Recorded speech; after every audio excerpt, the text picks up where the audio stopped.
Bonjour les amis, c'est Umi sur Technosphere 18 avec Hérisson. Coucou! Alors aujourd'hui je vais vous raconter un peu comment ça s'est passé quand j'étais à l'hôpital. Alors en fait, pour ceux qui ne savent pas, j'ai essayé de me suicider en sautant d'un pont d'une dizaine de mètres.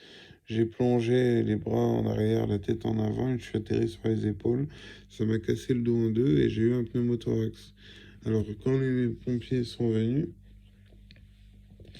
ils m'ont donné de la morphine. Sauf qu'ils m'ont donné 2 milligrammes de morphine, sauf que j'avais jamais pris d'opiacé, donc je me suis mis à vomir. Et comme j'avais un pneumothorax, c'est-à-dire le poumon décollé, quand je vomissais, ça me faisait tellement mal que j'aurais dit je veux plus de morphine. Ils m'ont dit oui, mais monsieur, vous souffrez, on doit vous soulager, faut vous prendre de la morphine.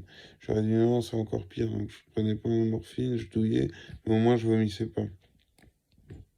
Parce que je déteste vomir, c'est un des trucs que je déteste se faire, ça. J'ai l'impression que je vais crever à chaque fois que je vomis.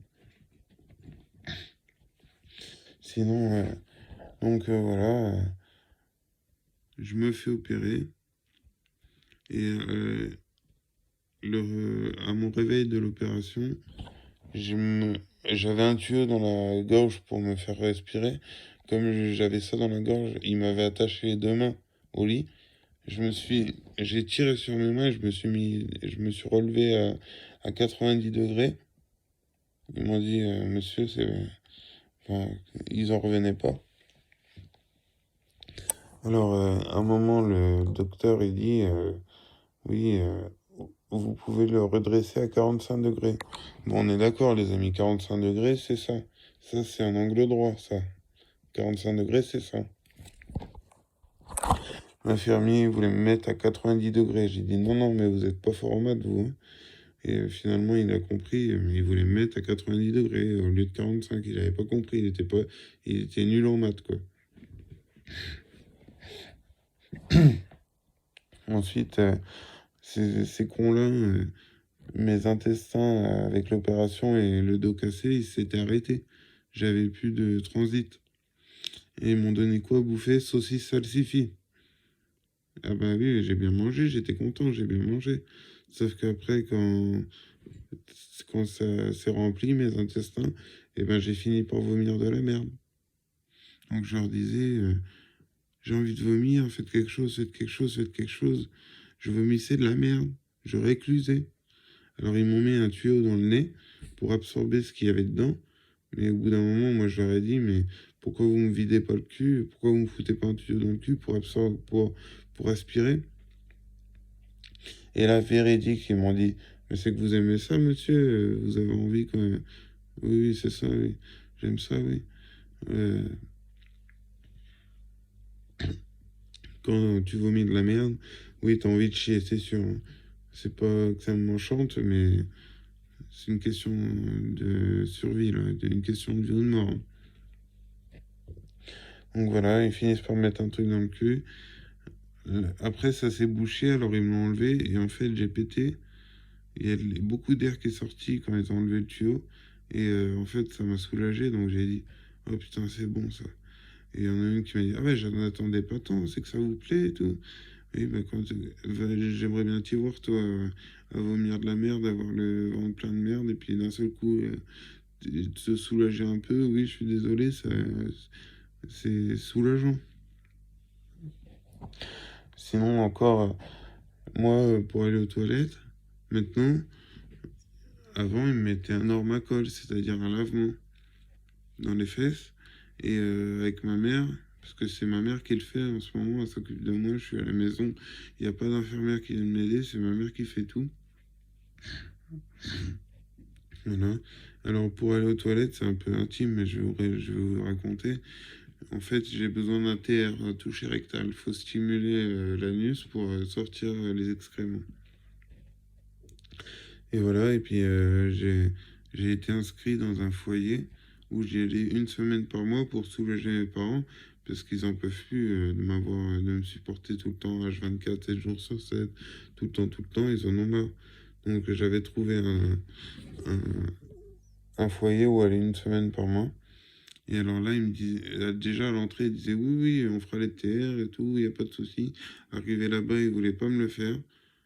il me donnait max de laxatif, qui fait que j'avais la chiasse.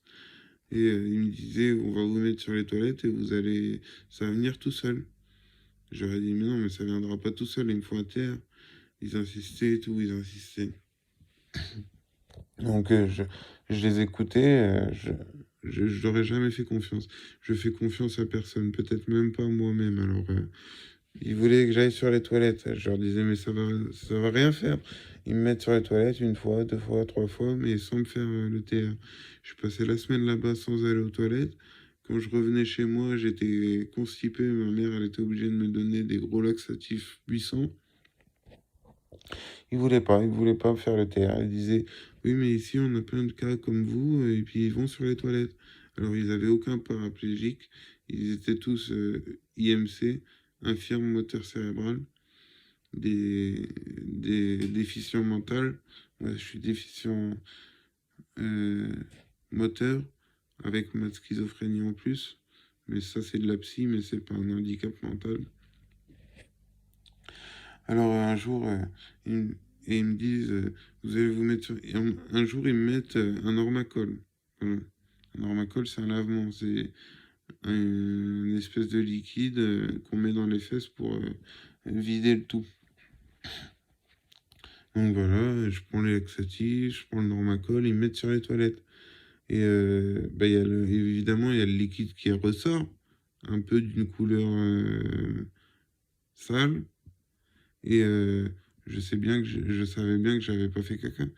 Et alors, ils arrivent, ils me disent, alors quoi de neuf? Je fais, bah, je crois qu'il n'y a rien, hein. Il n'y a rien, de toute façon, il n'y aura jamais rien.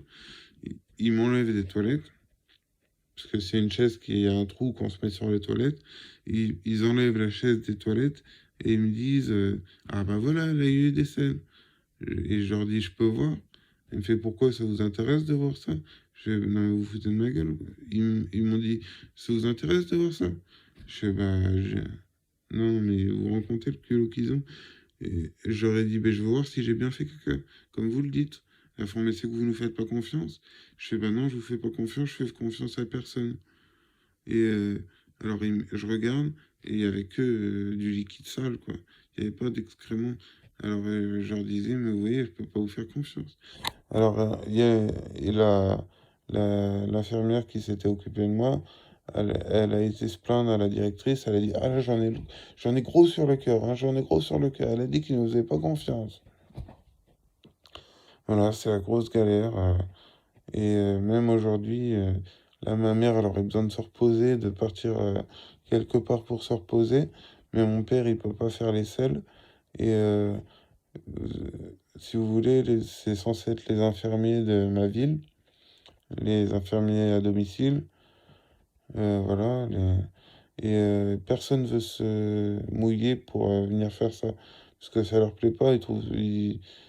Ils préfèrent faire des prises de sang, être payés pareil, et puis rien foutre.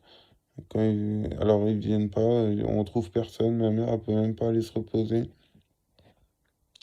Parce qu'il y a personne pour venir m'aider à évacuer les selles si je restais avec mon papa dans la maison. Et voilà, c'est la grosse merde quand on est handicapé pour tout ça. Je suis incontinent. Et je fais des sondages. Et sinon, le reste du temps, j'ai un Pénilex. C'est une capote avec un tube qui mène à une poche. Pour, voilà. Voilà, c'est un peu chiant ça, c'est le cas de le dire. Bon, ben voilà, comme quoi on peut faire confiance à personne, surtout dans le milieu médical. Toujours tout vérifier, toujours réclamer, toujours contrôler. C'est fatigant, c'est décevant aussi, mais faut pas faire confiance à tout le monde, surtout des gens comme ça. Bon, bah voilà les amis, c'était Yumi sur Technospira 18 avec Hérisson. Abonnez-vous, partagez, likez, ça fera plaisir à mon maître Nono, enfin Yumi. Et ciao à vous, force à vous, abonnez-vous. Ciao les amis.